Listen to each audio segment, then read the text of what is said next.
अस्मद्गुरुभ्यो नमः। श्रीमते रामानुजाय नमः। श्री गोदादेव्यै नमः। श्रीरंगनाथाय नमः। कर्कटे पूर्व फल्गुन्यां तुलसी काननोद्भवां पाण्ड्ये विश्वंभरां गोदां वंदे శ్రీరంగనాయకీం। ప్రియ భగవద్బంధువులారా, ఈరోజు 10వ పాసురాన్ని అనుసంధానం చేసుకుని అందులో ఉన్నటువంటి అర్థాన్ని మనం చూద్దాం. ఆండాళ్ దివ్య తిరువడిగలే శరణం. శ్రీకృష్ణ పరమాత్మని విడిచి వీళ్ళ విరహంతో ఉన్నారు కదా. 10 మంది గోపబాలికలు మాత్రమే నిద్రావస్థలో ఉన్నారు. మరి వాళ్ళని వదిలేసి వెళ్ళలేక వాళ్ళందరినీ కూడా వాళ్ళతో పాటు కలిపి తీసుకువెళ్ళాలని బయలుదేరి ఒక్కొక్కరిని లేపుతున్నారు మన అమ్మవారు. 6, 7, 8, 9 పాసురాలలో 4 గోపబాలికల్ని లేపింది మన గోదాగోపికలంతా కూడా. ఇప్పుడు 5వ పాసురంలో 5వ గోపబాలికను లేపే క్రమంలో మనం ఈ నిద్ర లేపే వాళ్ళని నిద్ర లేపుతోంది కదా మన గోదా తల్లి. నిద్ర లేపడం అంటే ఏంటి? వాళ్ళు భగవంతుని యందే రమిస్తూ భగవంతుని యందే క్రీడిస్తూ ఉన్న వాళ్ళని ఎందుకు లేపుతోంది అమ్మ అంటే, మనం ముందు అలాంటి వాళ్ళ యొక్క కరుణ సంపాదించాలి, అలాంటి వాళ్ళ యొక్క కటాక్షం సంపాదించాలి.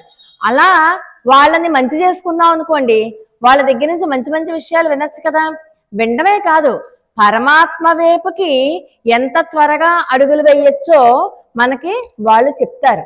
మన సొంత ప్రయత్నం అనుకోండి, ఏమో పరమాత్మ దాకా చేరగలుగుతామో చేరలేమో, కానీ అలాంటి ఆచార్యుల వారిని గనక పట్టుకుంటే ఖచ్చితంగా వాళ్ళు మనల్ని పరమాత్మ దగ్గరికి చేరుస్తారు అనడంలో ఎటువంటి సందేహం లేదు.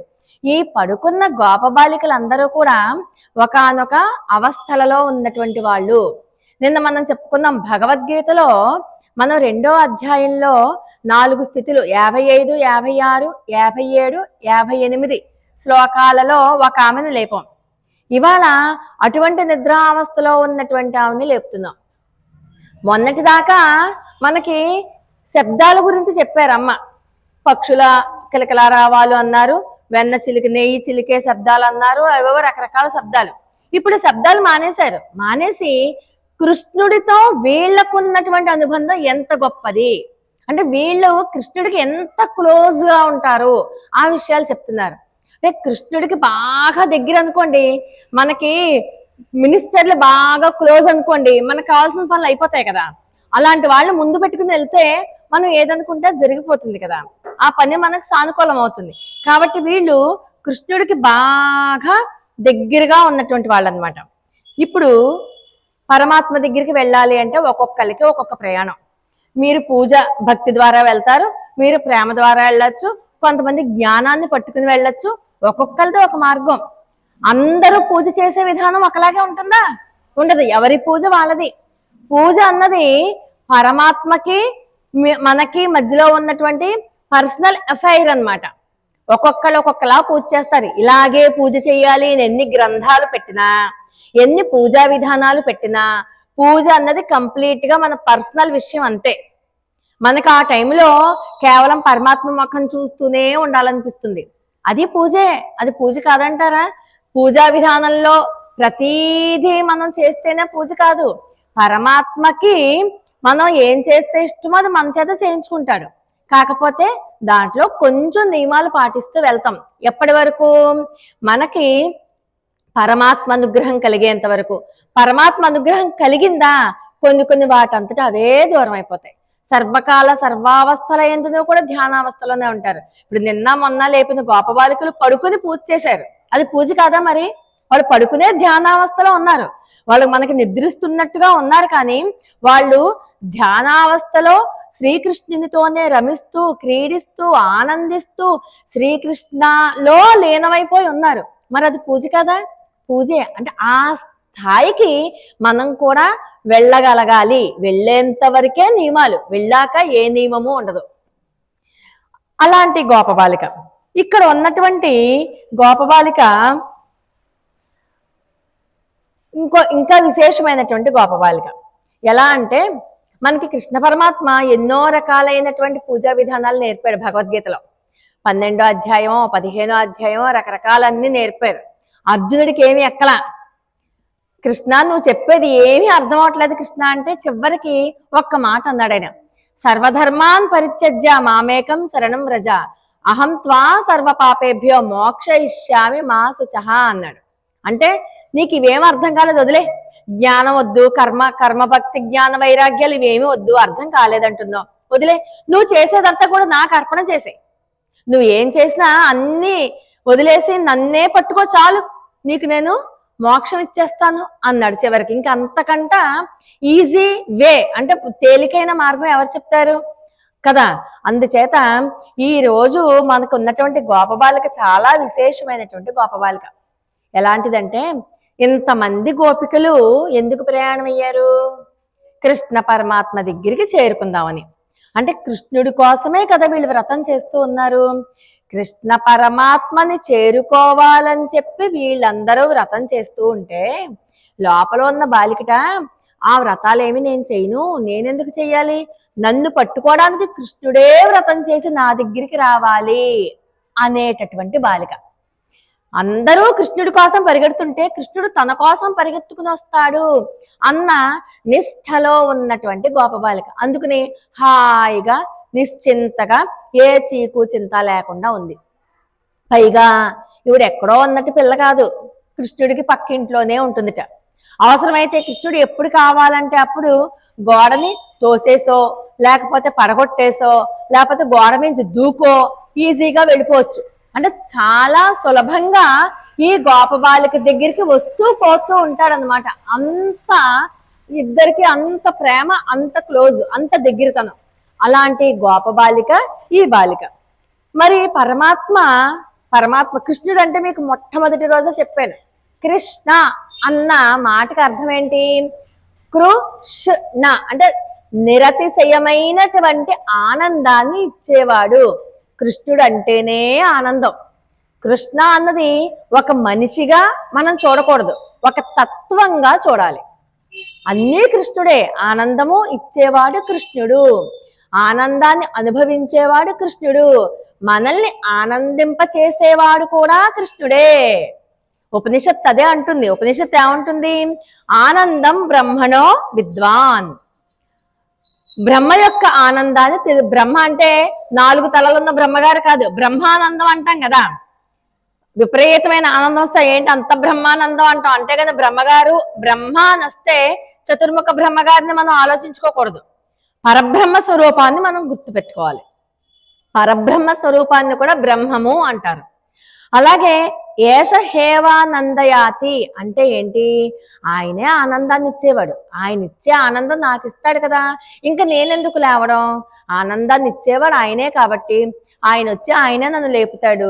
నేను ఏ వ్రతాలు చెయ్యక్కర్లేదు, ఏ పూజలు చెయ్యక్కర్లేదు, అన్నీ మానేసి హాయిగా పడుకుంది. లోపల ఉన్నటువంటి గోపబాలిక గాఢ నిద్రలో ఉంది.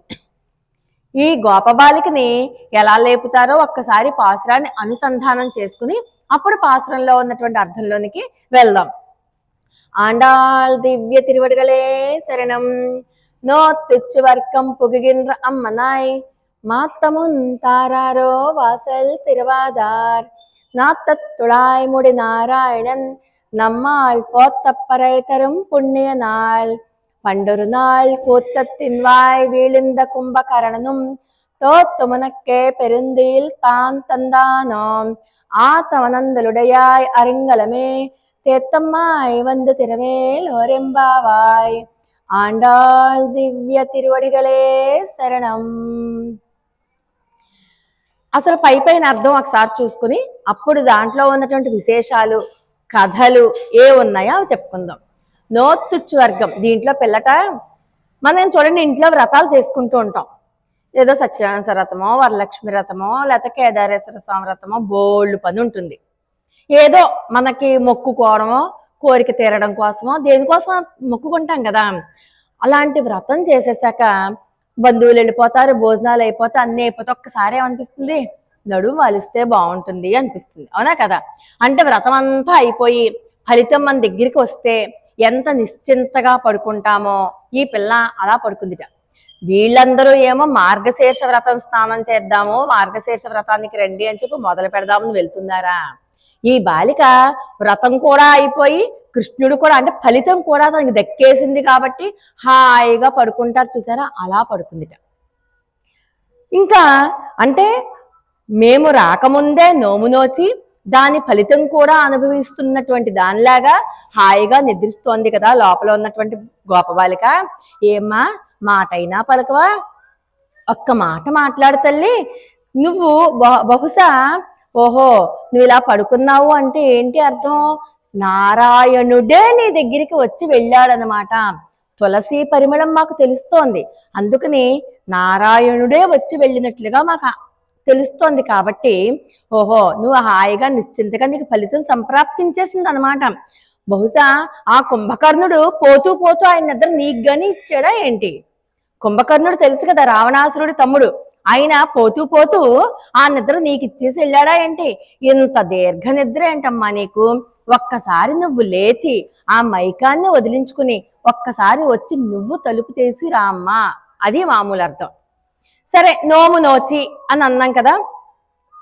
కృష్ణుణ్ణి విడిచి వీళ్ళందరూ కూడా ఉండలేక వ్రతం చేయాలని సంకల్పించుకున్నారు. కృష్ణుణ్ణి పొందాలి అని చెప్పి ఒక ఆశ. అందుకే కదా బయలుదేరారు పాపం, పొద్దున్నే ఒక్కొక్కళ్ళని లేపుకుంటూ వెళ్తున్నారు. అలాంటప్పుడు ఆవిడేమో వీళ్ళతో కలిసి వ్రతం చేయడానికి రాకుండా వ్రతం అయిపోయి భగవత్ ప్రాప్తి కూడా అంటే ఏ ఉద్దేశంతో అయితే వీళ్ళు వ్రతం చేస్తున్నారో ఆ ఫలితం వీళ్ళకి దక్కినట్టుగా అనుకుని హాయిగా పడుకుంది కదా లోపల. ఏమమ్మా అప్పుడే నీ వ్రతం పూర్తయిపోయినట్లుందే, నీకు ఫలితం కూడా వచ్చేసినట్టుగా అనిపిస్తోందేంటి నాకు? వ్రతం పూర్తయిపోయి ఫలితం కూడా వచ్చేసిందా? ఓహో మేమేమో కృష్ణుడి కోసం వ్రతం చేస్తూ ఉంటే కృష్ణుడు నీ కోసంగానే వ్రతం చేశాడా? నీకు ఫలితం వచ్చేసిందా? నీ దగ్గరికి కృష్ణుడు వచ్చేసాడా? అందుకనే పడుకుని లేవట్లేదా? మేమేమో ఇంతసేపటి నుంచి బయట నీ వాకిలి ముందర నుంచుని నిన్ను పదే పదే పిలుస్తూ ఉంటే కనీసం అస్సలు మాట్లాడవేంటమ్మా అని చెప్పి ఎన్నోసార్లు పిలుస్తున్నారు. కానీ ఆవిడ ఉలకదు పలకదు. ఎందుకంటే కృష్ణుడే ఒక వ్రతం తన కోసం చేసి తనని పొందేదాకా లేకపోతే తనని పొందుతాడు అన్న ధీమాతో హాయిగా నిద్రిస్తూ ఉన్నది లోపల ఉన్నటువంటి బాలిక. కాబట్టి మనం ఫలితం భగవత్ ప్రాప్తి, పరమాత్మే వస్తాడు. ఇంకా ఈ బాలిక ఎంతటి తెలివైనదో చూడండి. కృష్ణుడు అంటే ఇప్పుడే చెప్పాం, ఒక తత్వం కింద తీసుకోవాలి, ఒక మనిషి కింద తీసుకోకూడదు. అన్ని వేదాలు కృష్ణుడే, అన్ని శాస్త్రాలు కృష్ణుడే, సమస్త పురుషార్థాలు కృష్ణుడే, సమస్త యజ్ఞాలు కృష్ణుడే. మనకు ఉన్నటువంటి ఇష్టాలు ఉంటాయి కదా, ఫలానాది ఆ ఇష్టం కూడా కృష్ణుడే అని తెలుసుకున్నటువంటి గోపబాలిక. అంటే చాలా జ్ఞానవంతురాలు, ఎవ్వరి వైపుకి ఎటువంటి ప్రలోభాలకి లోను కాకుండా సర్వకాల సర్వావస్థల యందు పరమాత్మ యందే తన దృష్టి పెట్టి ఆ జ్ఞానవంతురాలు అన్నమాట, గొప్ప జ్ఞానవంతురాలు. పరమాత్మ అంటే అమితమైన ప్రేమ గలది. అలాంటి గోపబాలిక ఈవిడ. అంటే ఇంకే తను చేయవలసిన పనులు ఏమి లేవు, అన్ని పనులు పూర్తయిపోయాయి. మనకి భగవద్గీతలో 15వ అధ్యాయంలో చెప్తారు, కృతకృత్యురాలయ్యింది అంటారు. కృతకృత్యురాలైంది, చేయవలసిన పనులన్నీ అయిపోయాయి, ఇంకా ఏమీ లేవు. యోమామేవ మసమ్మూఢః జానాతి పురుషోత్తమం స సర్వవిద్ భజతి మాం సర్వభావేన భారత. అంటే ఏమీ లేవు, పురుషోత్తముడైనటువంటి నన్ను ఎవరు ఈ విధంగా తెలుసుకుంటారో వాళ్ళు సర్వము ఎరిగిన వారే, సర్వభావాలు నేనే అని చెప్పి నన్నే భజిస్తారు అని చెప్తాడు కృష్ణ పరమాత్మ. అంటే కృష్ణుడే సర్వము, కృష్ణుడు వినా వేరొకటి లేదు, కృష్ణుడే కావాలి. అన్ని మీరు తినే తిండి, పీల్చే గాలి, కూర్చుండేది, సమస్తము సర్వ వేదాలు, యజ్ఞాలు, పురాణాలు, ఇంకా పురుషార్థాలు అంటే ధర్మార్థ కామ మోక్షాలు అన్నీ కూడా కృష్ణుడే. కృష్ణుడు వినా ఇంకొకటి ఏమీ లేదు అని అనుకుని ఈమె చక్కగా కృష్ణుణ్ణి పొందుదామని చెప్పి ఆయనలో లీనమైపోయి ఉంటుంది. సరే మరి ఈ రోజు గోపిక ఎలా ఉందిట? స్వర్గ సుఖాన్ని అనుభవిస్తోందిట. అంటే మనకి చూడండి, విశ్రాంతి తీసుకున్నప్పుడు ఒక్కసారి పనులన్నీ చేసి చేసి చేసి అలసిపోయిన శరీరం మంచం మీద పడుకుంటే ఎంత హాయిగా ఉంటుంది నిజంగా. అప్పుడు ఇంకెవ్వరు పిలిచినా లేవబుద్ధి లేదు. ఒక్కసారి లేచమ్మా పాలేవో చూసి పడుకోమ్మా అని అన్నా కూడా లేవలేము ఇంకా, ఎందుకంటే ఒళ్ళంతా పులిసిపోయింది పొద్దున్న నుంచి చేసిన కష్టానికి. హాయిగా పడుకుంటే ఇంకా స్వర్గమే తలపించినట్టుగా అనిపిస్తుంది కదా. ఈ గోపబాలిక కూడా అంతటి స్వర్గ సుఖాన్ని అనుభవిస్తోంది. స్వర్గం అంటే ఏంటి చెప్పండి? స్వర్గం అంటే సుఖంగా ఉండడమే. సుఖం అంటే సుఖం తర్వాత దుఃఖం వస్తుంది మనకి. మనం అనుకున్న సుఖానికి సుఖం అయిపోయిన వెంటనే దుఃఖం వస్తుంది, దుఃఖం వెనకాల సుఖం వస్తుంది, అవునా కదా? కానీ ఇక్కడ సుఖము అంటే సాక్షాత్తు శ్రీకృష్ణ పరమాత్మే. ఒక్కసారి శ్రీకృష్ణ పరమాత్మ దగ్గర ఉన్నామా అసలు అక్కడ దుఃఖానికే చోటుండదు. ఎప్పుడైతే మనం భగవత్ ప్రాప్తి పొందుతామో, భగవత్ అనుభవాన్ని మన మనసులో నింపుకుంటామో అప్పుడు ఎప్పుడూ ఆనందంగానే ఉంటాం. కృష్ణ అనగానే ఆ ముగ్ధ మనోహరమైనటువంటి శ్రీకృష్ణ స్వరూపం గుర్తొస్తుంది కదా, వెంటనే మన పెదవుల మీద చిరునవ్వు వచ్చేస్తుంది, అవునా కదా? అంటే మనకి సుఖానికి సరైన నిర్వచనం తెలుసుకోవాలి. సుఖం అంటే ఏంటి? ఎప్పుడు నాశనం లేనిది సుఖం, నశించిపోయేది సుఖం కాదు, నాశనం లేనిదే సుఖం. అంటే ఇప్పుడు మనం అనుభవించే సుఖాలన్నీ క్షణికాలు, శాశ్వతాలు కాదు. ఈ రోజు ఉండే సుఖం రేపు ఇదే విషయం మీద, ఏ విషయం మీద అయితే మనం ఈ రోజు ఆనందించి సుఖంగా ఉన్నామని అనుకుంటున్నామో అదే విషయం రేపు జరిగిందనుకోండి, అది మనకి దుఃఖాన్ని ఇవ్వచ్చు. ఒకే విషయం సుఖాన్ని ఇవ్వచ్చు, దుఃఖాన్ని ఇవ్వచ్చు. కొంతమందికి స్వీట్ అంటే ఇష్టం, ఆ స్వీట్ నేను తింటే బాగానే ఉంటుంది, షుగర్ పేషెంట్లు తింటే వాళ్ళకి చేటు కదా, మరి నాకు ఇచ్చిన సుఖం మీకెందుకు ఇవ్వట్లేదు అంటే, చూసారా, ఒక్క విషయం సుఖాన్ని ఇస్తుంది, దుఃఖాన్ని ఇస్తుంది. కానీ కృష్ణుడు అలా కాదు, కృష్ణుడు అందరికీ సుఖాన్నే ఇస్తాడు. సర్వకాల సర్వావస్థల యందును కృష్ణుణ్ణి పట్టుకుంటే, అంటే భగవంతుణ్ణి పట్టుకుంటే, రాముణ్ణి, కృష్ణుడు, రాముడు, పరమేశ్వరుడు, దుర్గా ఏదైనా కానివ్వండి, భగవత్ తత్వాన్ని పట్టుకుంటే నిరతిశయమైనటువంటి ఆనందమే గాని దుఃఖం కలగదు కదా. అంటే భగవంతుని యొక్క దివ్యమైన ధ్యానంలో ఉన్నటువంటి గోపబాలిక అన్నమాట. రామచంద్రమూర్తి అరణ్యానికి వెళ్ళిపోయాడు. వెళ్ళిపోతుంటే సీతమ్మ వారితో అన్నారు, సీత నువ్వు ఇక్కడుండి అన్ని చూసుకో, నువ్వెందుకు అరణ్యంలోకి రావడం, నేను వెళ్తానులే అంటే అప్పుడు ఏమంది సీతమ్మ తల్లి, ఓ రామచంద్ర, నువ్వు ఎక్కడుంటే అక్కడే నాకు స్వర్గము, నువ్వు లేని చోట అది ఎన్ని భోగాలున్నా చుట్టూతా అది నాకు స్వర్గంతో సమానం కాదు. నువ్వు అరణ్యంలో ఉంటే అరణ్యమే నాకు స్వర్గము, నువ్వు లేని అయోధ్యలో ఎన్నున్నా అది నాకు నరకప్రాయమే, నేను నిన్ను వదిలి ఉండను అని చెప్పారు కదా సీతమ్మ వారు. అదన్నమాట సాక్షాత్తు సుఖం అంటే రామచంద్రమూర్తితో కలిసి ఉండడమే. ఆ భాగ్యం ఇంకా ఎవరికి దక్కింది? లక్ష్మణ స్వామికి దక్కింది. లక్ష్మణుడు చూడండి, సర్వకాల సర్వావస్థల యందు రామచంద్రమూర్తితోనే ఉన్నాడు, సుఖాన్ని అనుభవించాడు కదా.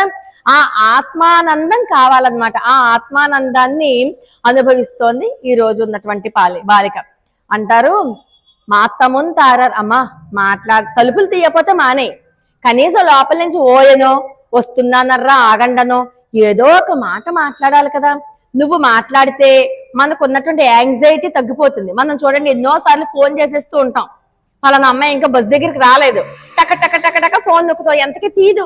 ఒక్కసారి ఫోన్ తీస్తే విషయం ఏంటో తెలిస్తే మనం మనసు చల్లబడుతుంది కదా కదా. ఆ టెన్షన్ అన్నమాట. ఒక్కసారి మాట్లాడమ్మా అంటారు. ఇప్పుడు మనం చెప్పుకున్నాం కదా, ఈ 10 మంది గోప బాలికలు కూడా ఆచార్య నిష్టలో ఉన్నారని. వాళ్ళందరూ కూడా గురువులతో సమానం. మనం రోజుకి ఒక ఆడవారిని లేపుతూ ఉన్నాం కదా. అంటే అటువంటి గురువులట వాళ్ళ నోట్లోంచి ఒక్క మాట మాట్లాడితే ఆ మాటలు విని మన హృదయం ఆనందంగా ఉంటుంది. ఇప్పుడు నేను చెప్తూ ఉన్నాను, నేను చెప్తూ ఉంటే భగవద్ విషయాలు వింటుంటే మనకి ఎంత ఆనందంగా ఉంది.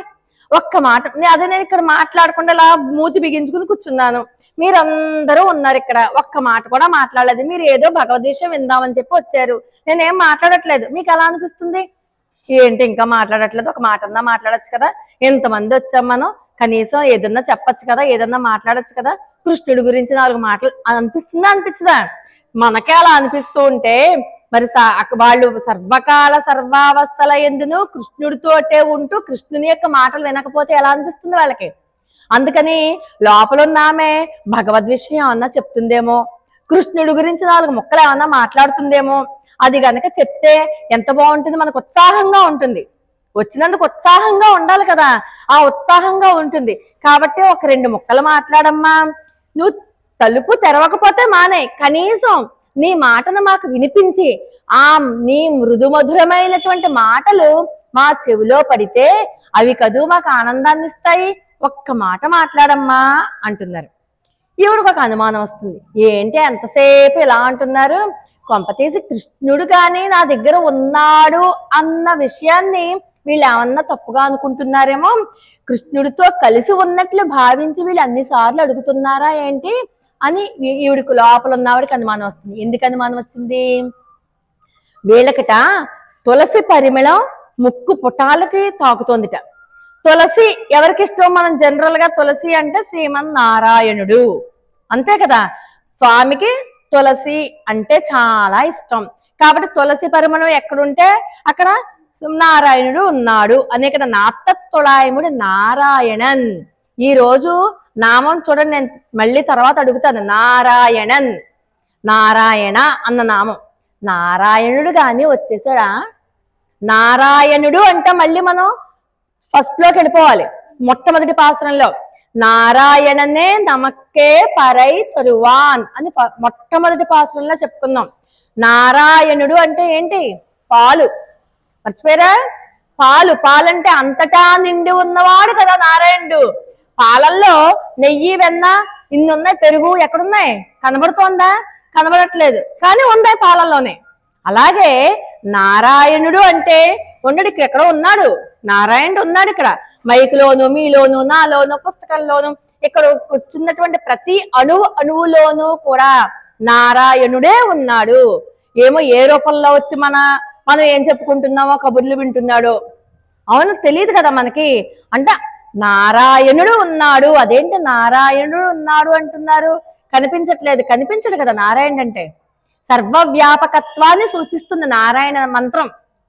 అలాగే వాసుదేవ మంత్రం కూడా అంతే.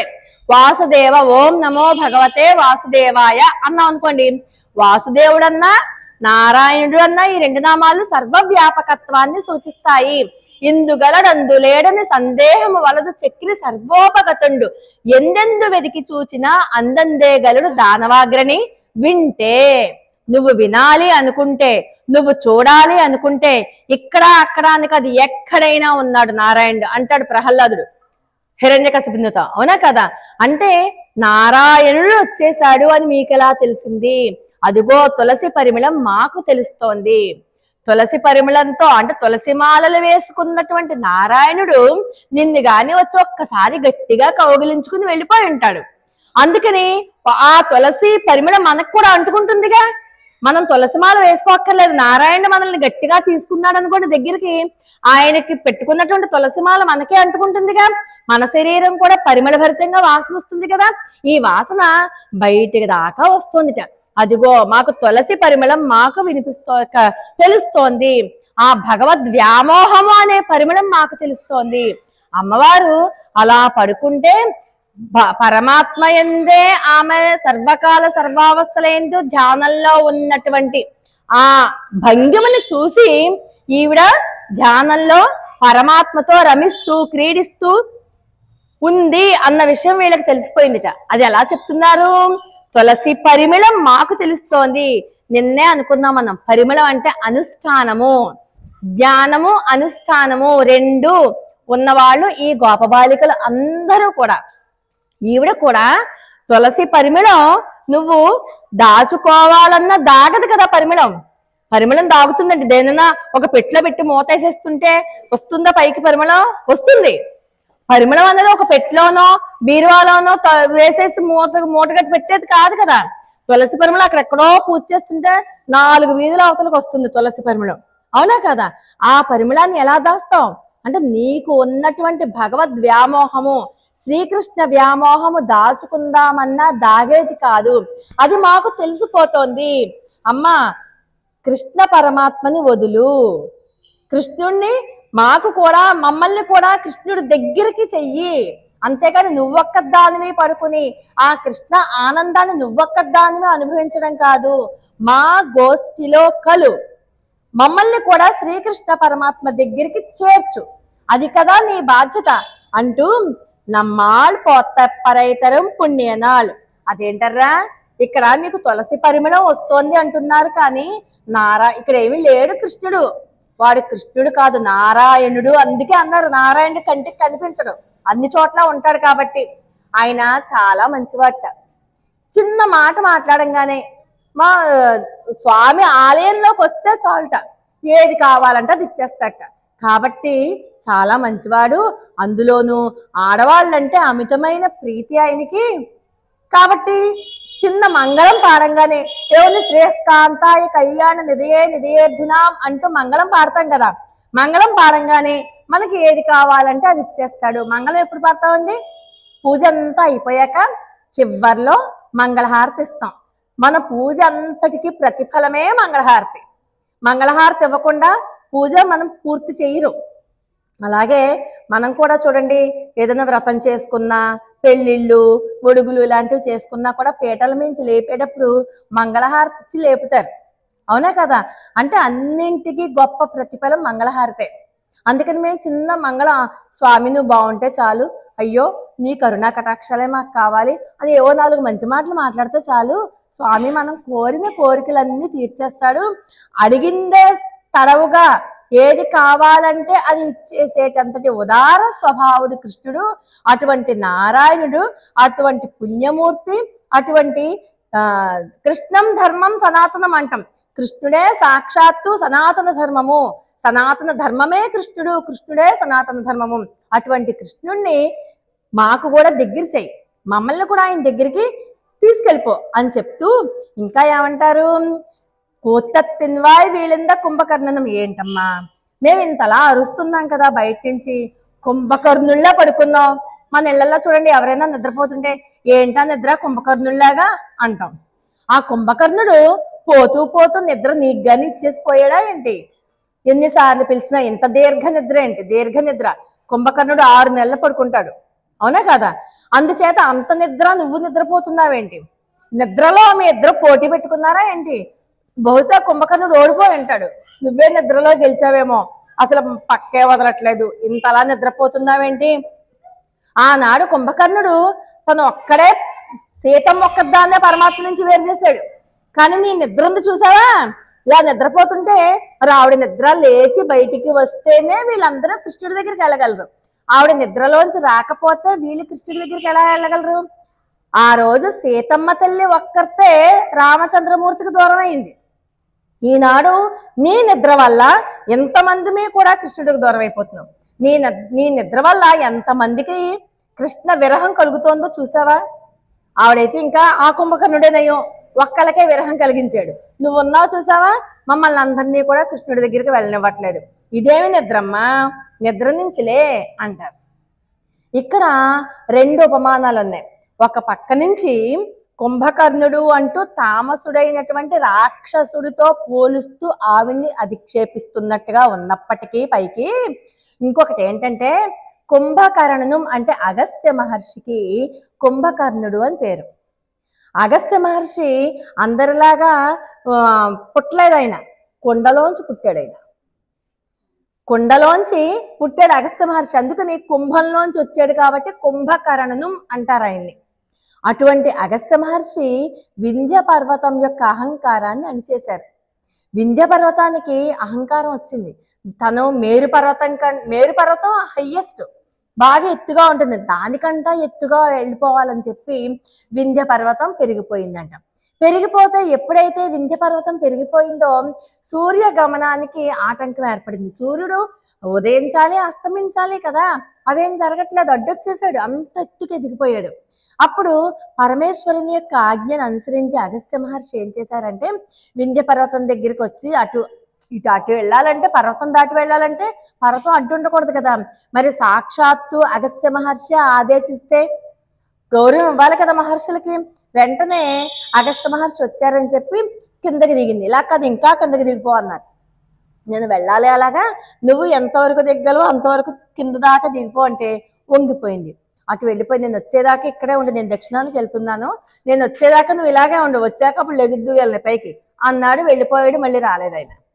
అంటే అప్పటికి గాని ఆ వింధ్య పర్వతం యొక్క అహంకారం తగ్గలేదు. అలాగే సముద్రుణ్ణి పుడిసికి పట్టి ఆయన తాగేశాడు. మనం చూడండి ఆచమనం చేస్తాం కదా, అలా ఆచమనం చేసేసాడు ఆయన. అలాగే సముద్రుడి యొక్క ఇది ఆచమనం చేయడం అంటే మనం ఇంతకు ముందు కూడా చెప్పుకున్నాం రెండో పాసరంలో.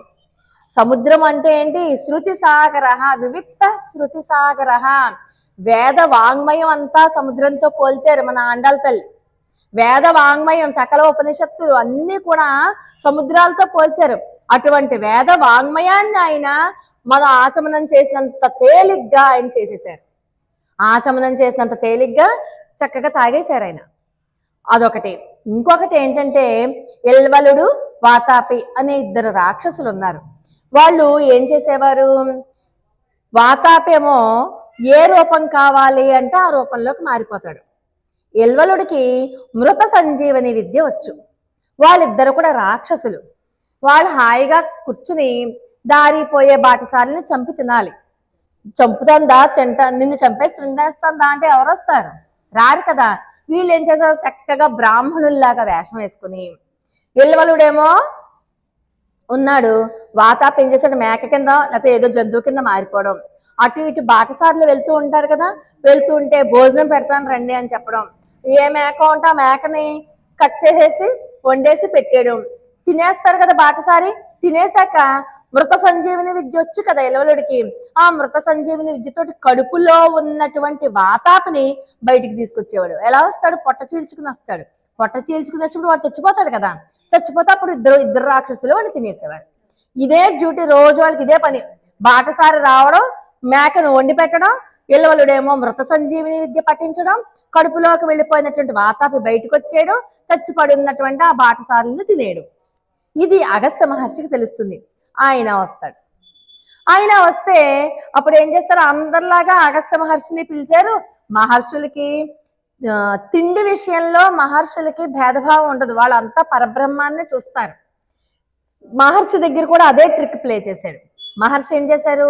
శుభ్రంగా తినేసి జీర్ణం జీర్ణం వాతాపి జీర్ణం అంటూ ఒకసారి పొట్టని ఇలా అనేసుకున్నారు. మనకు అందుకే చూడండి, చిన్నపిల్లలకి పాలు పట్టినా అన్నం పెట్టినా పొట్టని ఇలా అంటూ జీర్ణం జీర్ణం వాతాపి జీర్ణం, కొండరాళ్ళు కరిగిపోవాలి, బండరాళ్ళు అన్ని తిన్నా కరిగిపోవాలి అంటూ జోలపాటి పాడి నిద్రపుచ్చేస్తారు చంటి పిల్లల్ని కదా. ఈయన ఎప్పుడైతే జీర్ణం జీర్ణం వాతాపి జీర్ణం అనుకుని కూర్చున్నారు, యథాప్రకారం ఎలవలుడు ఏం చేశాడు? మృత సంజీవిని పఠించడం మొదలుపెట్టాడు. ఎంతసేపు పఠించినా రాడే, ఎప్పుడో జీర్ణం అయిపోయాడు రా లోపల అన్నాడు. ఆ రకంగా ఆ రాక్షసుడు కూడా హతమైపోయాడు. అలాగా అంటే ఏంటి ఇక్కడ? కుంభకర్ణుడు అని ఎందుకన్నారంటే, కుంభకర్ణుడు అగస్త్య మహర్షి ఎంత జ్ఞానవంతులో. అగస్త్య మహర్షికి అహంకారం అసలు లేదు, నిరహంకారం. లోపల ఉన్న బాలికకి కూడా అంతే, ఎటువంటి అహంకారము లేదు. అలాగే పరమ పరిపూర్ణ జ్ఞానవంతురాలు, దేన్నైనా జీర్ణం చేసుకోగలదు. దేన్నైనా అంటే సకల వేద శాస్త్రాలని, సకల ఉపనిషత్ సారాన్ని జీర్ణం చేసుకోగల శక్తి కలది. ఆవిడ పక్క నుంచి పొగుడుతూనే, కుంభకర్ణుడు అంటే అగస్త్య మహర్షితో పోల్చి పొగుడుతూనే, ఇంకొక పక్క నుంచి తామస ప్రవృత్తి కలిగినటువంటి కుంభకర్ణుడి పేరు చెప్పి ఆవిడ అదేంటమ్మా కుంభకర్ణుల్లా నిద్రపోతున్నావు అన్నారు. అయ్యయ్యో, అసురతత్వంలో ఉన్నటువంటి కుంభకర్ణుడితో పోల్చి వీళ్ళు నన్ను తప్పుగా అనుకుంటున్నారు అంటూ బాధపడుతూ లోపల ఉన్నటువంటి గోపబాలిక కృష్ణ కృష్ణ కృష్ణ కృష్ణ అంటూ లేచింది. గాఢ నిద్రలో ఉన్న వాళ్ళని లేపితే ఒక్కసారి తూలు పడిపోతారు కదా. అవునా? తూగొచ్చేస్తుంది కదా. మంచి నిద్రలో ఉన్నారనుకోండి, ఎవరో వచ్చారో లేకపోతే గబగబా లేవండి అన్నేసాం అనుకోండి, ఆ నిద్రమత్తులోంచి ఏమైందో వాళ్ళకి ఒక్క నిమిషం ఎక్కడున్నారో మర్చిపోతారు. ఏంటి పగలో రాత్రో కూడా తేడా తెలియదు. ఒక్కసారి ఉలిక్కిపడి లేచి అయోమయంగా ఉంటారు కదా, గమ్మున పడిపోతారు కూడా. వెంటనే వీళ్ళు బయట ఉన్నటువంటి వాళ్ళు, అమ్మా తేరుకునిరా, నువ్వు అంత గబాలను లేవకు, కృష్ణ విరహ తాపంతో ఉన్నావు, కృష్ణుడితో ఉన్నావు కదా, నీ సౌభాగ్యపు చిహ్నాలు కనుక బయటకు వచ్చి ఎవరైనా చూస్తే అది దిష్టి తగులుతుందమ్మా నీకు. కాబట్టి కాస్త తేరుకుని బట్టలవి సర్దుకొని, తల ముంగుర్లవి రేగిపోతూ ఉంటాయి కదా నిద్రలో, అవన్నీ సర్దుకుని తేరుకుని నెమ్మదిగా లేచి బయటికి రా. అంతేగాని మత్తులో నువ్వు ఇలా బయటికి వచ్చేద్దు. అధికమైన నిద్రమత్తు గలదానా ఆత్తానందలుడయ్యాయ్, నువ్వు మేలుకుని రా. నువ్వు మేలుకోవడమే ప్రధానం, కృష్ణ పరమాత్మ దగ్గరికి వెళ్ళడం ప్రధానం కాదు. కౌసల్య సుప్రజారామ పూర్వ సంధ్య ప్రవర్తతే అంటే సుప్రభాతం పాడతాం కదా. సుప్రభాతం నీ సుప్రభాతమే మాకు ఇంపార్టెంట్. నువ్వు లేచి నీ యొక్క నిద్రాకాలిక సౌందర్యాన్ని మేము అనుభవించడమే మాకు కావాలి. నువ్వు లేచి మా గోష్ఠిలో చేరాక కదా అది సెకండరీ. కృష్ణ పరమాత్మ దగ్గరికి వెళ్ళడం అన్నది ముందు మాకు ముఖ్యం. ఏంటి? నువ్వు నిద్ర లేచి బయటికి తేరుకునిరా. తూలిపోయి పడిపోయావు అనుకు నీకెక్కడైనా దెబ్బ తగిలితే మేం కృష్ణుడికి ఏం సమాధానం చెప్పమమ్మా? అందుకని నిద్ర తేరుకుని నీకు మొత్తంతా పూర్తిగా వదిలాక అప్పుడు నువ్వు బయటికి రా. అరుంగలమే దుర్లభమైన భూషణమా. ఆవిడెక్కడ దొరకదుట. ఆవిడ చాలా దుర్లభంట. ఆవిడ అంటే అపురూపమైనటువంటి ఆవిడ. దుర్లభమైన భూషణమా అంటే అపురూపమైనటువంటి ఆవిడ. చాలా వాల్యుబుల్ అంటాం కదా, రత్నం. ఎంతటి రత్నం అంటే మనకి పాసురంలో ఒక ఆళ్వారు గురించి చెప్పుకుంటాం. ఆ ఆళ్వారు ప్రధానమైన శరీరం అయితే మిగతా 9 మంది ఆళ్వారు ఆ యొక్క శరీర భాగాలు లాంటి వాళ్ళు. అంటే ప్రధానమైన గోపబాలిక అన్నమాట ఈవిడ. మొత్తం ఈ 10 మంది గోపబాలికలలో ఈ 5వ గోపబాలిక ప్రధానము, హెడ్. మీకు హెడ్ అంటే తెలుస్తుంది, హెడ్ ఆఫ్ ద డిపార్ట్మెంట్ అన్నమాట. అలాంటి తెలుస్తుంది కదా, అంత పెద్ద హెడ్ అన్నమాట. తేత్తమ్మాయి వందు తేరుకుని వచ్చిన దానివై తలుపు తెరు. తలుపు అంటే నిన్నే చెప్పుకున్నాం, నేను నాది అన్నటువంటి తలుపుల్ని గడియ తీశారు. అంటే అహంకారం అనే గడియ తీస్తేనే మనకి జ్ఞానం లభిస్తుంది. ముందు మనం ఏం చేయాలి? నేను నాది అన్నది వదిలేయాలి. వదిలేయాలంటే మన చేతిలో ఉన్నదా? మీరు ఈ గుమ్మం దాటిన వెంటనే మళ్ళీ అది నా బండి, ఇది నా సైకిలు, ఇది నా చీర, ఇది నా దుప్పటి, నేను, ఇది నాది అన్ని అనుకుంటాం. తప్పదు. అది వదిలించేవాడెవడు? కృష్ణ పరమాత్మే. అది వదిలించాలంటే ఇలాంటి మనం పుణ్యకార్యాలు చేసుకోవడమే. నెమ్మదిగా ఎప్పుడో వదలగొడతాడు ఆయనే. ఆ బుద్ధి మనకే ఇస్తాడు, ఖచ్చితంగా ఇస్తాడు, అందులో ఏమనుమానం లేదు. కానీ ఈ లోపల నేను నాది అన్నది అహంకారం ఎలా పోతుంది? ఇగో గోదా తల్లిని పట్టుకుని, రామచంద్రమూర్తిని పట్టుకుని, కృష్ణ పరమాత్మని పట్టుకుని వేడుకోవడమే. వేడుకున్నాళ్ళు వేడుకోవడమే. సర్వకాల సర్వావస్థల యందు ఆయన మీద దృష్టి పెడితే ఎప్పటికో తీసేస్తాడు నేను నాది. అమ్మ నువ్వు లేచి తలుపు తెరువు అంటారు. ఇందాక ఏమన్నారు? ఒక్క మాట మాట్లాడు అన్నారు. ఇప్పుడు తలుపు తెరువు అన్నారు. ఇప్పుడు ఒక్కసారి నువ్వు మాట్లాడకపోయినా నోరు తెరువు అంటున్నారు. అంటే తెరువు అంటే మనలో ఉన్నటువంటి అజ్ఞానాంధకారాన్ని తీసేయి, అహంకారాన్ని దూరంగా పెట్టేయి, మమ్మల్ని శ్రీకృష్ణ పరమాత్మ దగ్గరికి తీసుకుని వెళ్ళు అని చెప్తున్నారనమాట ఈ రోజు పాసురంలో. ప్రతిసారి లాగానే ఈ రోజు మనం పాసురంలో మేలుకొల్పబోయే ఆళ్వారి పేరేంటంటే నమ్మాళ్వారు. ఈయన ఒక సేనాధ్యక్షులు అయినటువంటి 2 భార్యాభర్తలు. రాజు ఒక రాజుగారు ఆయనకి ఒక సేనాధ్యక్ష పదవి ఇచ్చేసి కొంత ప్రాంతాన్ని ఇచ్చి నువ్వే పరిపాలించుకో అన్నారు. ఆ 2 కూడా పరమ భక్తులు. పైగా వాళ్ళు సేనాధ్యక్షులు కదా, వాళ్ళకి విశ్వక్సేనుల వారంటే ఇష్టం. మనం మామూలుగా వినాయకుడి పూజ ఎలా చేస్తామో వైష్ణవ సాంప్రదాయంలో విశ్వక్సేనుల వారి పూజ అలా చేస్తాం. ఆ విశ్వక్సేనులు అంటే సేనా నాయకులు అని చెప్పి అర్థం. ఆయన అంటే ఇష్టం వాళ్ళకి బాగా. ఒకసారి పాపం వాళ్ళు ఆ ఊళ్ళోనే ఉన్నటువంటి తిరునంబిగుడి అన్నటువంటి ఆలయానికి వచ్చి అక్కడ ఉన్నటువంటి పెరుమాళని సేవించుకుని మాకు పిల్లలు లేరు, మాకు పిల్లలు కావాలి అని చెప్పి బాధపడుతూ ఉంటే ఆ విశ్వక్సేనుల వారిని ఎక్కువ ఆరాధిస్తూ ఉంటారేమో, ఆయనే కల్లో కనిపించి మీకు పిల్లలు పుడతారని చెప్పడం. ఒక పిల్లవాడు కూడా పుట్టాడు.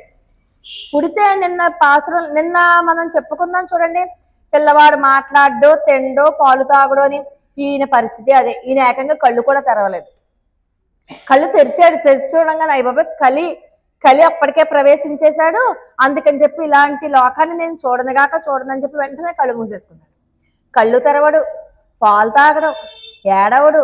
ఇలాంటి పిల్లాడిని ఎవరు మాత్రం, ఇప్పుడు చంటి పిల్లాడు పుట్టాడు అంటే ఒక ఏడుపు ఉండాలి, ఒక బట్ట తడపాలి, కేరమని అరవాలి, ఏదో కడుపు నొప్పో కాలు నొప్పో రావాలి, అవునే కదా, పాలు తాగాలి. ఇలాంటి చిన్న చిన్న ఆనందాలు మనం అనుభవిస్తాం కదా. ఏ ఆనందం లేని పిల్లాడిని ఏం చేసుకుంటారు? తీసుకొచ్చి నీ అనుగ్రహంతో పుట్టిన పిల్లాడిని నువ్వే తీసేసుకో అని చెప్పి ఏ ఆలయంలో స్వామి వల్ల అయితే ఆయనకి పిల్లాడు పుట్టాడో ఆ ఆలయంలోనే వదిలేశారు. వదిలేసిన మరుక్షణం పరమాత్మ యొక్క అంశ అయిన పరమాత్మ యొక్క అంశ పుట్టినప్పుడు పరమాత్మతో పాటు ఆయన శేషుడు ఆదిశేషుడు కూడా వచ్చేస్తాడు కదా లక్ష్మణస్వామి. ఆయన ఏం చేశారు, ఈ ఆలయం పరిసరంలోని చింత చెట్టుగా మారిపోయి వచ్చేసారు. వీళ్ళు ఎప్పుడైతే కింద పెట్టేశారో ఈ పిల్లాడిని, ఆ పిల్లాడు ఇలా పాక్కుంటూ వెళ్ళిపోయి చింత చెట్టు తొర్రలో దూరి కూర్చున్నాడు. మేము చూసాం ఆ ఆలయానికి వెళ్ళి ఏంటది ఆళ్వార్ తిరునగరిలో ఇప్పుడు నేను చెప్తున్నటువంటి ఆళ్వారి యొక్క చెట్టుని చూసాం, చెట్టు తొర్రను చూసాం. ఇప్పటికీ ఉంది పెద్ద చెట్టు. ఎంత వృక్షఛాయలంటే కొంత భాగం పడిపోయింది. నాకైతే అక్కడ ఉన్నటువంటి స్వామి ఇంత ఆ చెట్టులో ఉన్న విడిగా పడిపోతాయి కదా బెరడు, అది కూడా ఇచ్చారు నాకు, ఆ చెట్టు బెరడు కూడా. ఆళ్వార్ తిరునగరిలో సాక్షాత్తు ఇప్పుడు మనం చెప్పుకుంటున్నటువంటి నమ్మాళ్వారు ఏ చెట్టు త్వరలో అయితే ఉన్నారో ఆ చెట్టు ఇప్పటికీ అలాగే ఉంది. కాకపోతే పెద్దగా విస్తరించేసి ఉంది. అంటే ఎన్నో వందల వేల సంవత్సరాలని చెప్పి తెలిసిపోతుంది చూడంగానే. అంత పెద్ద చెట్టు. మమ్మల్ని ఆ చెట్టు దగ్గరికి తీసుకెళ్లి అంతా చూపించారు కూడా. ఆయన చెట్టు త్వరలోకి వెళ్ళిపోయి ఇంకా బయటికి రాలే. ఆ చెట్టు త్వరలోనే 16 సంవత్సరాల పాటు అలాగే ఉండిపోయారు ఆయన. అంత అలాంటి ఆళ్వారంటే బయట ప్రపంచాన్ని చూడడానికి కూడా ఇష్టం లేదు వాళ్ళకి, ఆళ్వారికి. ఎందుకంటే ఇంకా వాళ్ళకి ధ్యానంలో ఉన్నప్పుడు సాక్షాత్తు పరమాత్మ వచ్చే హృదయంలో ఉన్నప్పుడు బయట ప్రపంచంతో సంబంధం ఏంటి? వీళ్ళకి ఆహారము, నిద్ర అన్ని పరమాత్మే. పరమాత్మ నామాన్ని జపించుకుంటే వాళ్ళకి ఆకలేదు, పరమాత్మ నామాన్ని జపించుకుంటే నిద్ర అన్న బాధే ఉండదు. ఇంకెందుకు సర్వకాల సర్వావస్థల ఎందును కూడా పరమాత్మనే అనుకుంటూ పరమాత్మతోనే ఉంటూ ఉంటారు. అలాంటి ఆళ్వార్ వీడియో కూడా నా దగ్గర ఉంది. అందుచేత చాలా అద్భుతంగా ఉంటుంది అది ఆళ్వార్ తిరునగరి.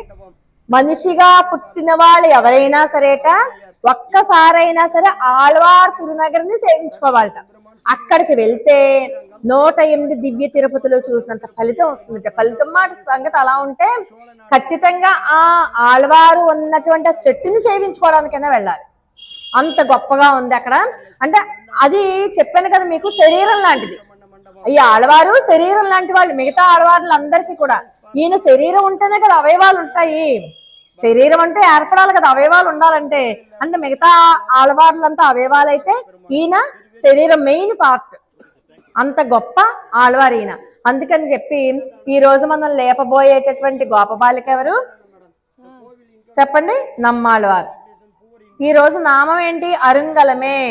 అంటే దుర్లభమైన ఓ భూషణమా, ఆ తనందడయ్యాయ్ అధికమైన నిద్రమత్తు కలదానా. 2 నామాలు పెట్టి ఈ పిల్లని పిలిచారు. పైగా నామం ఏంటి? స్వామివారి నామం నారాయణ. రేపు మళ్ళీ మనం ఇక్కడ వచ్చి కలుసుకుండేదాకా శ్రీమన్నారాయణ శ్రీమన్నారాయణ నారాయణ. మీకు శ్రీమన్నారాయణ అనడం కష్టమైతే నారాయణ 4 అక్షరాలు, నారాయణ నారాయణ నారాయణ అని అనుకుంటూనే ఉండండి. రేపు మళ్ళీ సాయంకాలం ఇక్కడ మనందరము గోష్ఠిలో కూర్చున్నప్పుడు మరి యొక్క నామాన్ని, అమ్మవారిని ఏ పేరు పెట్టి పిలిచారో ఆ పేరుని కూడా మనం తలుచుకుందాం. ఆళ్వార్ దివ్య తిరువడిగలే శరణం. స్వస్తి ప్రజాభ్య పరిపాలయంతాం న్యాయేన మార్గేణ మహిమహీసాః. గోబ్రాహ్మణేభ్య శుభమస్తు నిత్యం. లోకా సమస్తా సుఖినో భవంతు.